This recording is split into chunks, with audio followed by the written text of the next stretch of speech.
박초입니다. 오늘 8월 29일이 아니고 22일입니다. 죄송합니다. 예. 자, 8월 22일 밥초의 강의 시작해 보도록 하겠습니다. 자, 오늘 강의 주제는 미국 30년 장기국채 금리, 베센트 장관이 뭐 바이백하고 어쩌고 막 얘기하죠. 예, 그거에 대해서 이게 성공할 것인가, 어떻게 될 것인가, 이거에 대해서 좀 한번 얘기 한번 해보도록 하겠습니다. 자, 미 증시부터 보도록 하겠습니다. 자, 미 증시는 어제 금리가 상승했음에도 불구하고 옵션 만기와 어떻게 보면 수급이 좀 이렇게 선박김이 일어났어요. 예, 그러기 일어나서 다우 지수가 약 1% 정도 상승을 했고요. 나스닥도 좀 소폭 상승을 했습니다. S&P 500도 마찬가지. 필라델피아는 엔비디아라든지 이런 그쪽에 반도체 이런 쪽들이 빅테크라든지 이런 쪽이 약간 조금 하락을 하다 보니까 약간 여기도 조금 왔다 갔다 했어요. 그러다 보니까 뭐 마이크론도 조금 빠지고 이런 소프트웨어라든지 뭐 어떤 그 소프트웨어 쪽은 올랐는데 AI 반도체 엔비디아라든지 뭐 이런 쪽 브로드콤은 올랐는데 또 마벨테크 쪽은 또 하락을 했고 이런 상황으로 나타나다 보니까 필라델피아 쪽이 좀 이렇게 하락을 했다. 이렇게 보시면 될 것 같습니다. 자, 금리가 왜 올랐을까? 이런 생각도 해봐야 돼요. 그러니까 이제 국채금리 장기 국채금리 30년물이 이렇게까지 상승을 했어요. 이렇게 상승을 했는데 5.273 이렇게 그렇죠. 이게 왜 5.3으로 보면은 이게 금리가 다시 오르면서 이렇게 또 거기에다가 서비스업 PMI 지수가 56.8로 예상을 넘어서 호조를 나타냈죠. 거기에다가 이제 브로드컴이 엔트로픽 AI 인프라 구축을 위해서 1000억 달러 규모의 회사채를 추진한다라는 소식이 전해져서 채권 시장에 대규모 물량이 쏟아질 거다. 이렇게 이런 부담으로 인해 가지고 30년물 국채 금리가 5.3 근처까지 이렇게 상승을 했다. 이렇게 보시면 될 것 같은데 일단은 어느 정도 이 국채 금리의 상단은 좀 이렇게 제한돼 있다. 이렇게 좀 보시면 될 것 같고요. 기대감과 옵션 만기 수급이 이렇게 좀 엮여 있었다. 이렇게 보시면 될 것 같아요.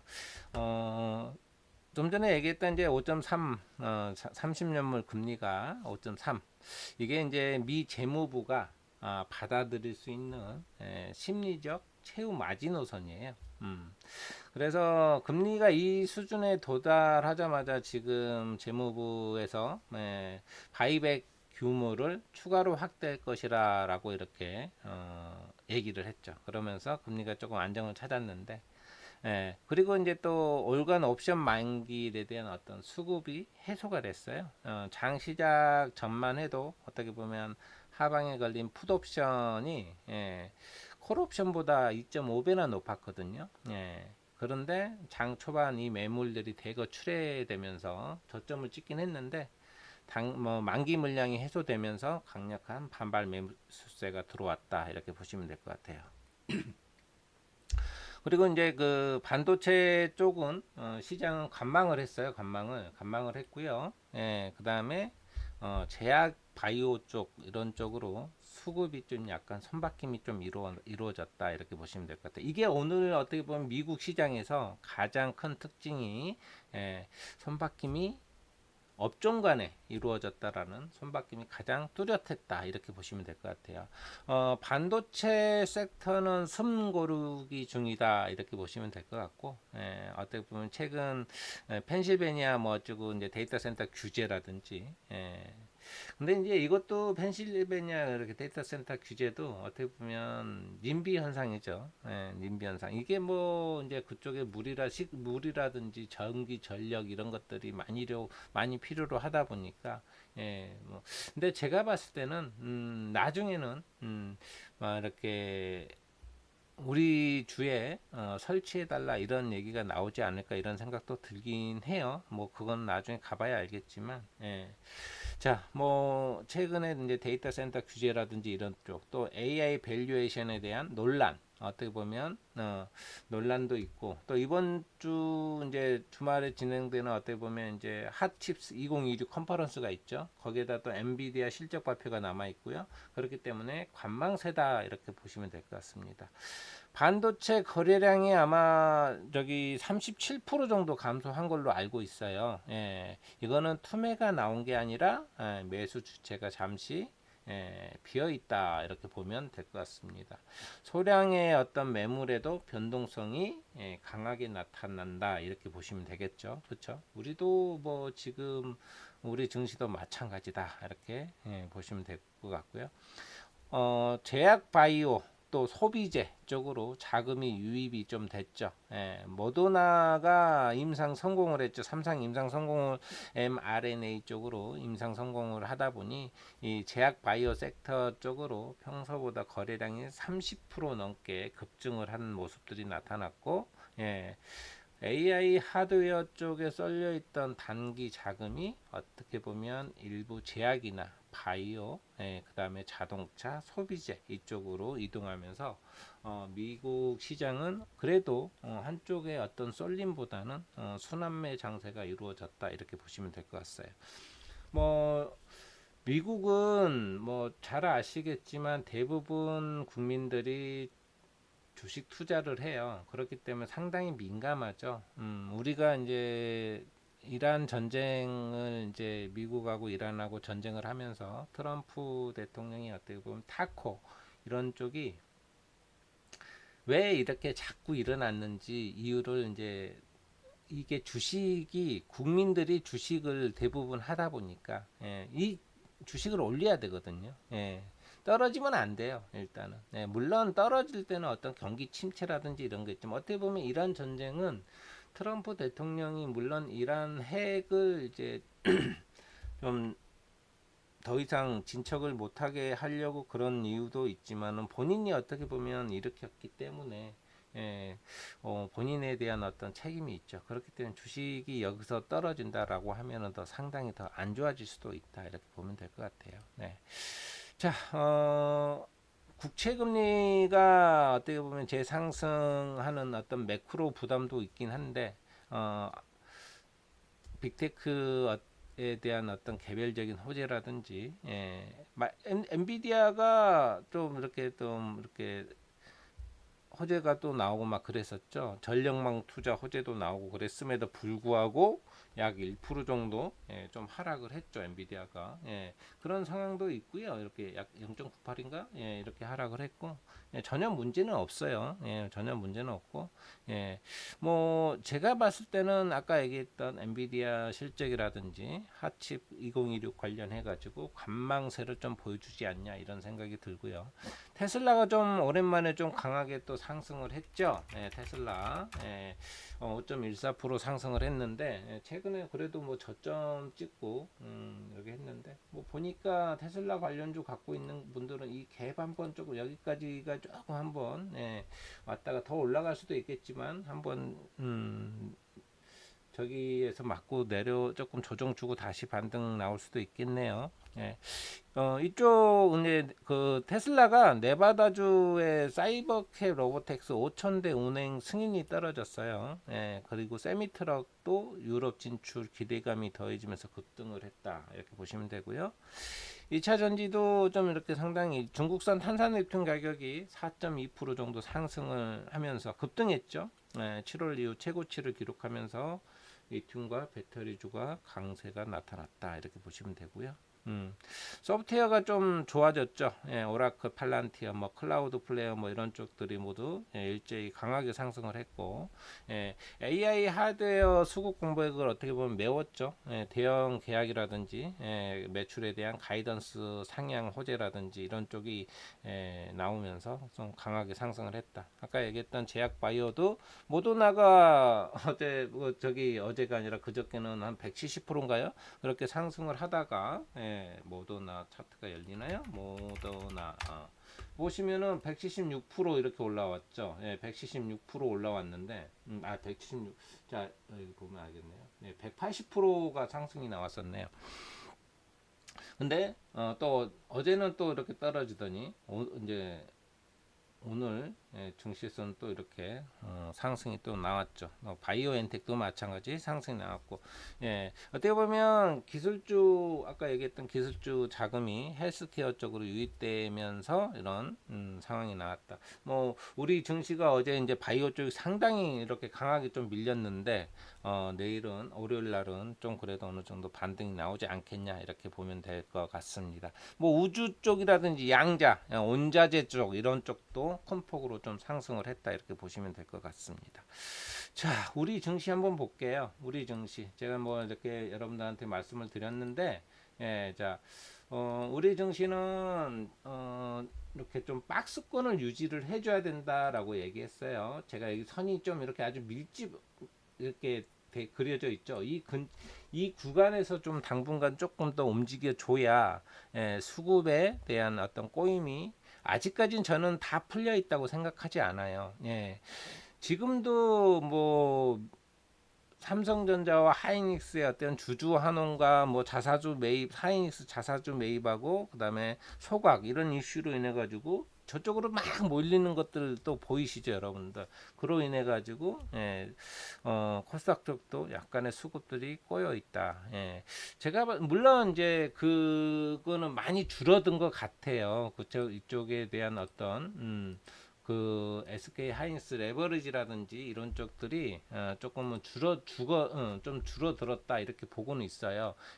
뭐 이것도 지금 이제 제가 보면 하이닉스 이것도 한 이 정도 수준 15,000원 전후가 아마 상당히 길목이 될 것 같아요. 여기가 이게 그러니까 SK 하이닉스가 여기하고 비교를 해보면 이 라인 15,000원 정도를 넘어간다고 하면 아마 조금 강하게 갈 거고, 여기가 아마 상당히 변곡이 변동성이 심할 거예요. SK 하이닉스도 마찬가지.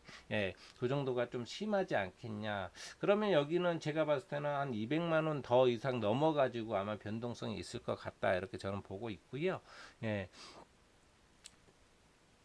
자, 다시 들어와서 일단은 국내 증시는 상당히 좀 이렇게 이런 주주 환원 이게 저는 솔직히 주주 환원이 조금 더 이따 나왔으면 했거든요.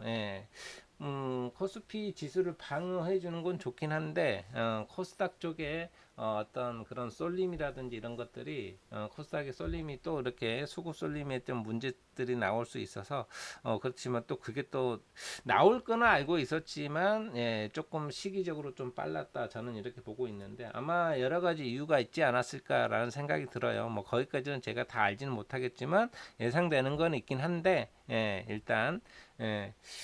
자, 그 다음에 이제 이런 수급 쏠림으로 인해서도 또 이렇게 어떻게 보면 그 반도체라든지 금융, 솔직히 금융이 뭐 삼성화재라든지 그런 은행주라든지 이런 쪽으로 돈들이 좀 쏠리다 보니까 그닥 좋아 보이지는 않은 모습들, 그리고 또 이제 그 스테이블 코인이라든지 또 이렇게 대북 관련주 이런 쪽에 일부 테마가 좀 나온 형성들이 좀 되고 이런 상황들이 좀 나왔는데 외국인들은 전기전자와 운송장비 쪽은 매수를 했고요.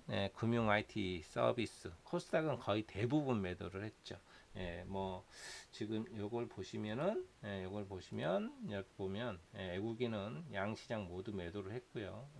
기관은 전기전자, 금융, 제약 이쪽을 매수를 했고 코스닥도 아마 거의 대부분 다 매도를 했다 이렇게 보시면 될 것 같습니다. 좀 이제 연기금 물량이 어느 정도 이제 해소가 되어야 좀 이렇게 살아날 것 같아요. 그러니까 앞으로는 정부가 이런 연기금 쪽에 이렇게 좀 관여를 안 했으면 좋겠다라고 저는 생각해요. 그러니까 뭐 코스피가 한 이 정도일 때 연기금이 정부의 어떤 관여로 인해가 연기금이 매도 물량이 어느 정도 나왔어야 됐거든요. 나왔어야 됐는데 그거를 못 하고 정부의 관여로 인해 가지고 막 더 늘렸잖아요. 그러다 보니까 이 상황들이 나타나고 여기에서 매도를 했던 자금들을 가지고 이런 자리에서 방어를 해줘야 되는데 그 역할을 제대로 못했어요. 그렇기 때문에 그런 이유도 있고 정부는 좀 앞으로는 뭐 지금 정부뿐만이 아니라 뭐 다음 뭐 다른 정부에서도 그런 쪽에 조금 시장에 맡겨야 되거든요. 근데 너무 관여를 하면 항상 문제가 생겨요. 제가 달러도 마찬가지라고 했죠. 달러를 낮추려고 막 어쩌고 일부러 관여를 하고 그러면 안 돼요. 그건 시장에 맡겨야지. 어차피 달러는 계속 올라갈 수밖에 없거든요. 물론 지금 뭐 1,400원 떨어지고 막 했지만, 그거는 어떻게 보면 지금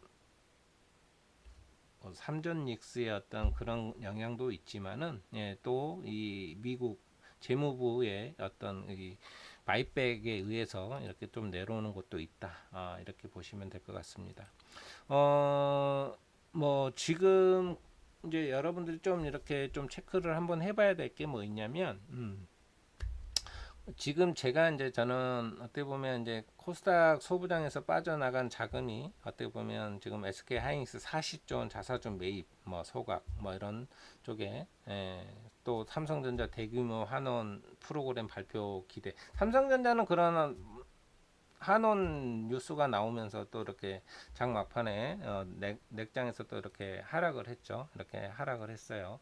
그러다 보니까 세론들이 좀 나오는 모습들이 좀 보이고, 또 이런 미 국채 금리 상승에 대한 어떤 바이백 확대 카드에도 불구하고, 막대한 어떤 재정 적자.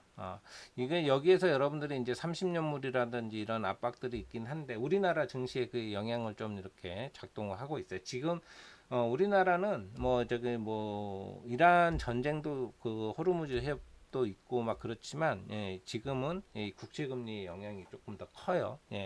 그래서 이 국채금리 이슈를 좀 잘 보셨으면 좋겠고요. 이 국채금리 여러분들 국채는 제가 예전에도 계속 얘기했지만 이 국채 미국의 국채를 해결할 수 있는 거는 스테이블 코인밖에 없어요. 제가 봤을 땐 그렇습니다. 현재로서는. 그래서 이 클래리티 법안이 이제 원래 8월 뭐 저기 하려고 했는데, 이제 9월 15일 날 법안 상정이 되는데, 통과가 좀 기대가 상당히 커졌죠. 이거는 뭐 공화당만의 문제는 아니에요. 저기 민주당도 마찬가지 같은 문제죠. 그렇다 보니까 이거에 대해서 이제 그 어떤 서로 이렇게 조율을 하고, 뭐 트럼프 집안들의 어떤 뭐 그런 것들 뭐 이런 것들을 좀 제재를 하고 이런 것들이 해결이 된다면 무난하게 통과가 되지 않을까. 이 클래리티 법안이 통과가 되면 이제 지니어스 법안은 이제 통과가 됐잖아요. 그렇기 때문에 이게 클래리티 법안이 통과되면 스테이블 코인 발행이 공식화가 된단 말이에요. 그러면 이 스테이블 코인이 발행이 되면 될수록 미국 국채 단기 국채에 대한 어떤 수요가 폭증할 수밖에 없어요. 그러면 국채 금리를 하향 시키는 어떻게 보면 선순환을 만들 수 있는 아주 좋은 매크로가 되거든요. 그러니까 지금 여러분도 국채금리를 인하시키려고 바이백 하니까 어때요? 지금 여러분들 보시면 제가 이제 보다 말았는데, 비트코인이 갑자기 급등을 하고 있죠. 이 코인 쪽을 갈 수밖에 없는 상황이다. 이렇게 보시면 될 것 같고요. 그렇기 때문에 이 트럼프 대통령이 어떻게 보면 클래리티 법안 촉구에 대해서 발언을 했고, 이거에 대해서 어떻게 보면 이 비트코인이 숏 포지션 청산이 이제 막 나왔거든요. 그러면서 이제 또 이렇게 폭등이 연출이 되고 이런 상황들이 나타났고요. 뭐 아까 좀 전에 얘기했던 대북주, 잠깐 이제 이란에 대한 이게 이슈를 조금 대북으로 좀 돌리려고 하는 그런 상황으로 해서 대북주가 조금 이렇게 하는데 너무 길게는 가져가지 않았으면 좋겠고, 스탑로스 걸어놓고 대응하셨으면 좋겠고요. 스테이블 코인 테마도 아까 얘기했던 그런 쪽으로 하다 보니, 그런 쪽에 이런 스테이블 코인 관련 쪽에 뭐 쿠콘이라든지 다날 IT센 뭐 이런 쪽들이 좀 강하게 우리 기술 투자 이런 쪽이 강하게 올라왔지만, 뭐 여기에서 옥석을 좀 가릴 필요는 있겠죠. 뭐 우리나라 스테이블 코인 관련 법안도 아마 9월 아마 그 국회 상정을 해서 저기 아마 통과가 되지 않을까 생각하는데 좀 더 지켜봐야 될 것 같습니다. 뭐 아까 제가 얘기했던 오나도 저기 이 달러도 지금 많이 내려와 있는 상태지요. 지금 요거 그림을 한번 그려보면, 그림을 한번 그려보면, 자, 1일 이렇게 해가지고 그려보면, 자, 이렇게 좀 줄여볼게요. 이게 지금 추세선을 이탈을 했어요, 여러분들. 추세선을 이탈을 했죠. 이렇게 그려보면, 그쵸? 이탈을 했단 말이에요. 여기를 저는, 이탈하냐 못하냐, 여기가 상당히 강력한 지지 라인이었는데, 여기를 이탈을 했기 때문에, 물론 이제 또 이 그림이 그려질 거예요. 한 여기까지 1345, 50원 근처까지 오게 된다면, 뭐 수입하는 업체들은 상당히 그래도 괜찮겠죠. 이런 쪽도 한번 좀 잘 보시고, 환율은 나중에 올라갈 수밖에 없어요. 다시 올라갈 수밖에 없는데 계속 우상향 될 거예요. 우상향 되는데 물론 당연히 이렇게 계속 올라갈 수는 없고 이렇게 변동성이 있겠죠. 그래서 만약에 달러를 투자를 한다고 하면 좋은 기회가 되지 않을까. 이렇게 좀 내려오면 1350원 근처까지 내려오면 이것도 그 이하로 내려오면 더 좋겠죠. 그러면 좋은 투자의 기회가 되지 않을까 이런 생각이 듭니다. 자, 그 다음에 뭐 달러라든지 약속 금이라든지 이런 쪽도 좀 한번 잘 체크 한번 해보시고, 자 오늘 이제 이거에 대해서 이제 우리 증시는 아마 제 생각에는 이런 생각이 들어요. 아마 그 주주환원 관련해 가지고 좀 꾸준하게 이렇게 해가지고 상법 배정이 좀 제대로 좀 이루어져야 될 것 같고, 뭐 일시적이지 않고 이렇게, 그래서 이제 감사라든지 이사 쪽이 더 좀 더 확대해지면서 그런 상황이 나타났으면 좋겠다 이렇게 보고 있습니다. 자, 일단 뭐 우리 증시는 이렇고요. 저는 조금 더 지켜봐야 된다라고 생각하고, 지금 공격적인 투자보다는 약간은 보수적으로 조금 임하시고, 어떻게 보면 펀더멘탈 훼손이 없어요. 삼성전자나 하이닉스는, 전혀 메모리는 탑픽으로 저는 보고 있고, 어떻게 보면 소부장도 어떤 이벤트 전 어떤 단기 조정 구간은 분할 매수 기회로 작용할 수 있다 이렇게 보고 있습니다. 뭐 지금 업체 이제 하드웨어 쪽이라든지 이제 우리가 이제 피지컬 AI, 휴머노이드 이런 쪽을 이제 좀 체크를 해봐야 되는데, 이제 천천히 그게 올라오고 있거든요. 그래서 자율주행이라든지, 그다음에 아까 얘기했던 리튬 원자재, 제약 바이오 쪽으로 순환매가 좀 나올 수 있다 이렇게 보시면 될 것 같습니다. 자, 그리고 하나 여러분들이 좀 중요하게 체크해야 될 게 뭐냐면 8월 24일 날 우리나라 시간으로 새벽이에요. 여기다 적어 드릴게요. 이게 조금 중요한 내용이에요. 이게 뭐냐면 우리나라 시간으로 새벽 25일 새벽 3시니까, 이게 이제 미 재무부 베센트 장관이 기자회견을 해요. 기자회견을. 근데 트럼프 대통령이 예고한 이란에 대한 어떤 경제적 D-Day의 구체적인 내용을 공개할 예정이라고 합니다. 이란산 원유 거래라든지 송금, 뭐 해상 환적 지원하는 제3국 기업들에 대한 금융이라든지 이런 쪽에 대해서 제재가 아마 핵심으로 될 것 같고, 아마 기자회견에서 아마 장기 국제금리 안정을 위해서 어떤 재무부의 어떤 조치도 좀 나오지 않을까 이렇게 생각이 됩니다. 아까 얘기했던 식으로 저는 그렇게 생각을 해요. 물론 제 생각이에요. 내피셜이니까. 지금 현재로서는 이란이 칼자루는 가지고 있어요. 근데 중간 선거 이후에는, 만약 그 트럼프가 중간 선거를 졌다고 쳐요. 그러면 제가 봤을 때는 지수 떨어질 거고, 그렇지만 아직 임기는 남아 있어요. 아마 그러면 이란에 대해서 제재는 더 강해질 거예요. 그러니까 결국은 제가 봤을 때는 이란도 지금 어떻게 보면 디데이가 그거거든요. 중간 선거거든요. 지나 이기나 이란이 저는 문제라고 봐요. 물론 트럼프 대통령의 입장에서는 중간 선거를 이겨야 되죠. 근데 칼자루는 이란이 가지고 있지만 최종 칼자루는 미국이 가지고 있는 거죠. 그렇죠? 이렇게 보시면 될 것 같고, 솔직히 이란이 돈 벌 국리는 원유밖에 없거든요. 그걸 제재를 한다, 수출을 못 한다. 예, 그쵸. 예, 그러니까 이게 참 이제는 온유가 이제 좀 이제 아주 상당히 해치가 되지 않을까 이런 생각도 들어요. 예, 그러다 보니까 예, 이런 상황으로 좀 보시면 될 것 같고요. 네, 자, 오늘 강의 주제. 오늘 강의 주제 미국 30년 장기 국채 금리는 어떻게 될 건가 이렇게 지금 좀 한번 얘기를 한번 해볼게요. 뭐 간단히 뭐 해보도록 하겠습니다.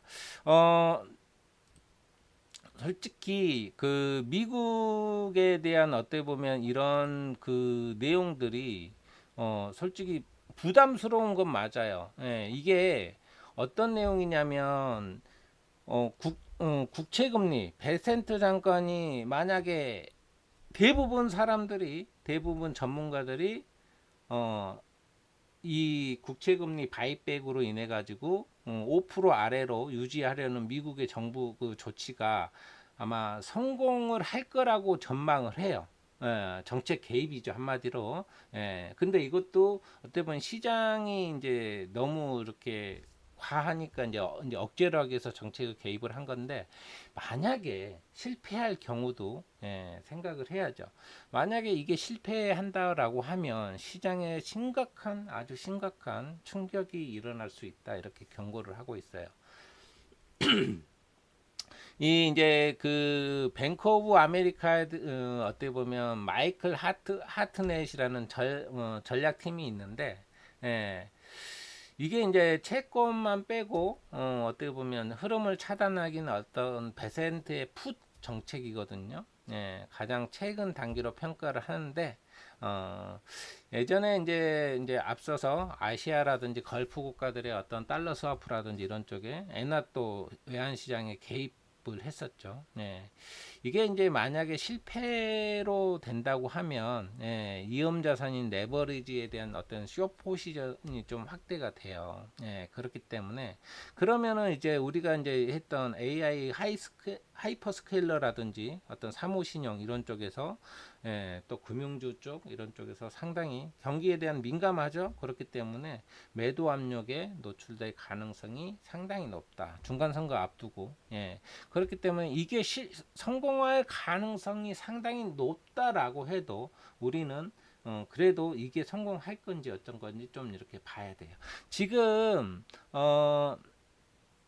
뱅크 오브 아메리카 아까 제가 얘기했잖아요. 브랜베어 지표라고 해가지고 브랜베어 지표라고 해가지고 어,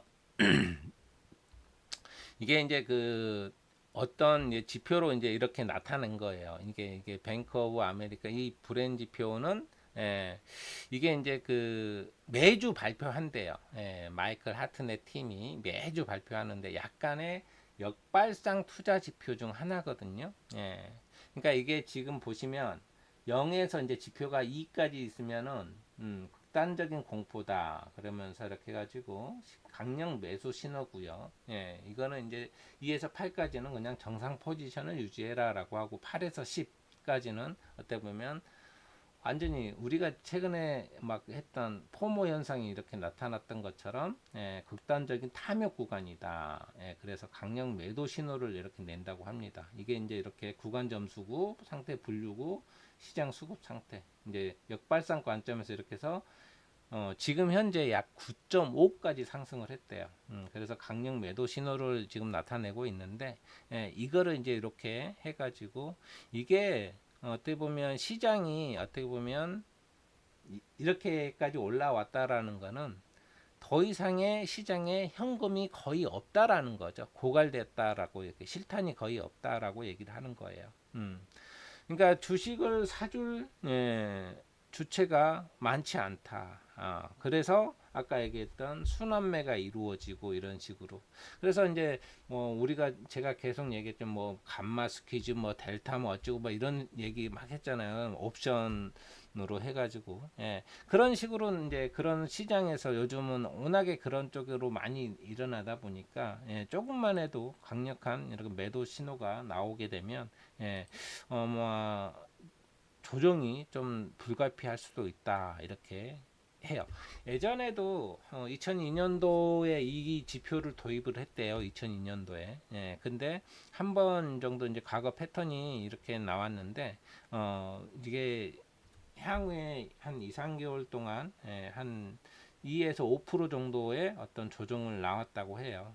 그렇기 때문에 이것도 여러분들이 한번 참고 한번 해보시고, 자 일단은 베센트 장관의 어떤 이 바이백이 아까 얘기했던 것처럼 성공할 가망성은 상당히 많다. 이렇게 얘기했고 그렇기 때문에 자 일단 우리가 뭐 크게 걱정을 하진 않아도 되긴 하지만 제가 얘기했잖아요. 미국이 이게 법안이 저는 클래리티 법안이 통과될 거다라고 보고는 있어요. 그렇지만 이게 이제 어떤 그 협상을 하느냐에 따라 달라질 텐데 이게 어, 클래리티 법안이 통과가 이제 이걸 만약에 통과가 안 되면 누구의 책임을 줄 거냐 국민들이 누구의 책임을 둘 거냐 이것도 상당히 만약에 지금 국채 금리가 상당히 문제다. 근데 주식은 대부분 국민들이 투자를 하고 있다. 근데 그걸로 인해가 이 클래리티 법안이 국채를 해결할 수 있는 아주 가장 최선의 매크로인데 그거를 해결을 해주지 못한다. 그러면 누구한테 책임을 줄 거냐 이거죠. 아마 이것도 분명히 영향이 있을 거예요. 다음 그것 때문에 그러니까 선거라든지. 그래서 9월 15일 날 그때 이제 그 법안 상정을 한다고 하니까 그러면 이제 그때 이제 또 다시 얘기를 할 수가 있겠죠. 그러면 이제 이거는 니네 책임이다 이렇게 얘기할 수도 충분히 나올 수도 있겠죠. 물론 뭐 민주당 통과가 안 된다고 하면 민주당 탓을 할 텐데 민주당도 할 얘기는 있겠죠. 그렇지만 이거는 어떻게 보면 미국에 대한 어떤 긍정적인 앞으로의 시그널을 지금 얘기를 하고 있는데 그걸 반대를 한다? 그건 좀 제가 봤을 때는 아닐 것 같아요. 그래서 저는 이쪽도 상당히 좋아지지 않겠냐. 그래서 저는 뭐 성공할 거라고 저는 보고 있어요. 근데 궁극의 목적은 클래리티 법안이 가는 게 맞다. 이렇게 보시면 될 것 같습니다. 자, 시장은 지금까지는 좀 불안해요. 뭐 코스닥도 마찬가지고, 우리 뭐 코스닥을 보면은 어제 뭐 상당히 뭐 사이드카가 또 나오고 뭐 이렇게 그랬죠. 뭐 조정은 필수 불가결이다. 여러분들이 뭐 지금 외바닥이다. 조정은 나와야 된다. 제가 이제 공식처럼 얘기하던 자 역배열에서 21선을 올라탔다. 어디서 61선 또는 121선에서 조정을 받는다. 조정 당연히 줘야죠. 그 다음에 이게 어디까지 내려오느냐 이렇게 올라가는데 저는 이제 여러분들한테 얘기는 700 여기는 이제 아니고요. 자, 제가 예전에 경험으로 얘기를 하는데 이제 이 정도 745 정도 이 정도 770하고 이 사이 이 사이에서 이 정도는 만약에 조정을 준다고 하더라도 물론 여기서 돌리면 좋아요. 월요일날 뭐 바이오 쪽이라든지 시가총액 상위주들이 어제 보면은 거의 대부분 하락이 많이 나왔어요. 그쵸? 뭐5%뭐 이렇게 내려왔는데 당연히 지수가 크게 빠질 수밖에 없죠. 그렇기 때문에 지금은 바이오보다는 지금 바이오도 있긴 하지만은 또 이렇게 반도체 예전에는 바이오가 많았지만 이제는 소부장들이 많아요. 그렇기 때문에 여기까지 내려올 수 있다라고 생각을 하시고 약간의 공격적인 것보다는 여러분들 제가 항상 저는 똑같아요. 언제 만약에 매수를 하냐 그러면 5일선을 시가 안착하고 그 시가 안착이라는 얘기는 뭐냐 자 여기 보시면 자 여기가 이 실선이 5일선이에요 그쵸 5일선이죠 그러면 이날은 시가 안착을 한 게 아니에요 시가 안착을 한 거는 이 다음 날입니다 이 다음 날 아시겠죠 이 시가는 여기잖아요 여기 그쵸 시가는 여기니까 근데 여기도 시가 안착 이렇게 해가지고 안착을 했다라는 표현이 이게 더 맞아요. 더 좋은 거는 여기죠. 그렇죠. 시가를 제대로 5일선을 안착을 했기 때문에 여기는 안착보다는 저기 타고 올라간 거기 때문에 그래서 여러분들이 종목들을 보면 자 이런 식으로 매매를 하시는 게 떨어지는 칼날은 잡지 마시고 제가 누누이 말씀을 드리지만 자 이때 여기 보시면 여기 있죠 여기 자, 5일선 올라탔고요. 여기도 이제 5일선에서 타고 올라갔지만 시가 안착은 여기에요. 그러면 이 다음 운봉에서 매수를 잡아 들어가면 전혀 문제는 없어요. 이 종목뿐만이 아니라 다른 종목들도 마찬가지예요. 여러분들이 그렇게 대응하면 충분히 수익을 낼 수 있는데 떨어지는 칼날을 잡아요. 왜 잡아요? 떨어지는 칼날을. 그쵸? 예, 떨어지는 칼날 잡지 마시고 예, 매매를 하시더라도 예, 5일선 올라타는 거 확인하고 여기 보면 이렇게 5일선 올라탔잖아요. 그쵸? 시가 안착했잖아요. 올라타고 시가 안착했잖아요. 그쵸? 이런 자리에서 매매를 하시란 얘기예요. 이런 자리에서. 꼭, 예, 뭐, 떨어지는 거는 어디까지 떨어질지 몰라요. 여러분들. 이게 여러분들이 기억을 하셔야 되는 게 추세가 한번 그려지잖아요. 그러면 추세는, 예, 상당히 이 추세가 하락 추세가 이어졌다 그러면 하락 추세는 상당히 길어요. 예, 물론 상승 추세가 또 이어지는 또 상승 추세도 깁니다. 추세는 쉽게 변하지 않아요. 근데 어떤 중간에 거래량이라든지 거래 대금이라든지 어떤 모멘텀이 있고 예, 그게 있어야만이 돌리거든요. 예, 그렇기 때문에 추세가 한번 이루어졌다. 예, 한번 시작됐다 그러면 그 추세는 쉽게 변하지 않습니다. 꼭 기억하시고요. 예, 그리고 지금 네이버 같은 경우에는 물론 지금 네이버가 위에 저항이 많아요. 상당히 큽니다. 예, 커요. 지금 매물 소화 과정도 있긴 하지만 예, 매물 소화 과정도 있긴 하지만 이제 엔비디아하고 지금 뭐 데이터 센터 어쩌고 하지만 지금 최근에 데이터 센터 쪽 이렇게 그쪽이 조금 그쵸? 예, 그렇기 때문에 예, 조금은 시간이 걸릴 거다라고 보고 있고 월봉에서도 구름대 있고 뭐 이런 상황이 되다 보니까 조금 그러니까 이게 결국은 시간이 필요로 해요. 여러분들 시간이 필요로 하니까 추세가 한번 바뀌면 예, 쉽게 변하지 않는다는 그 원리도 시장에 한번 적용을 해가지고 이용을 해보시고 예, 그렇게 했으면 좋겠습니다. 자, 저 이제 저 홍보 좀 하고 마무리할게요. 예, 명절이 다가와서 이제 한 달 정도 남았어요, 명절이. 근데 이제 실질적으로 9월 한 18일 이 아마 거의 마지막 발송이 되지 않을까 싶어요. 예, 그래서 명절 선물 좀 홍보하고 마무리하겠습니다. 뭐 항상 똑같은데 뭐 지금 이제 제품들 과일도 있고 뭐 웬만한 백화점에 있는 상품들 다 있거든요. 다 있으니까 보시고 필요하시면 저한테 연락 주시면 되고요. 이 가연 수제 강정은 100% 수제예요. 아주 천천히 8시간을 걸려서 만드는 제품이에요. 그래서 이것도 있고 뭐 올해도 굴비 가져왔습니다. 가격은 계속 오르는데 이번에도 동일하게 했고요. 이번에는 지금 이제 제가 한우를 공동 구매를 처음으로 한번 해봅니다.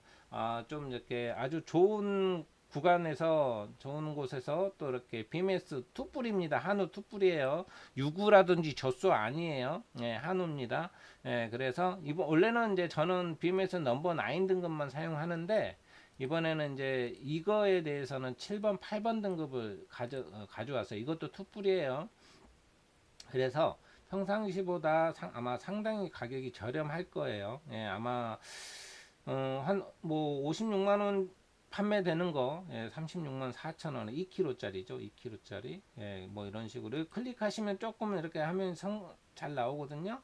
예, 그래서 이렇게 해서 필요하신 분들은 저한테 연락 주시면 반응은 상당히 좋은 제품입니다. 가성비도 좋고 그러니까 필요하신 분들 연락 주시면 될 것 같습니다.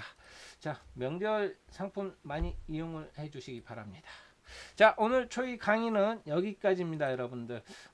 너무 겁먹지 마시고, 지수는, 뭐, 코스피 지수는 저는 한 10,000포인트에서 12,000까지는 보고 있고요. 그 시간이 좀 걸릴지언정, 천천히 가면 된다라고 생각하시고, 이번 수급이 제대로, 조금 아직 덜 풀려 있는데, 이게 뭐, 한 달 정도 조금 더 가도 추석까지 가도 괜찮지 않냐?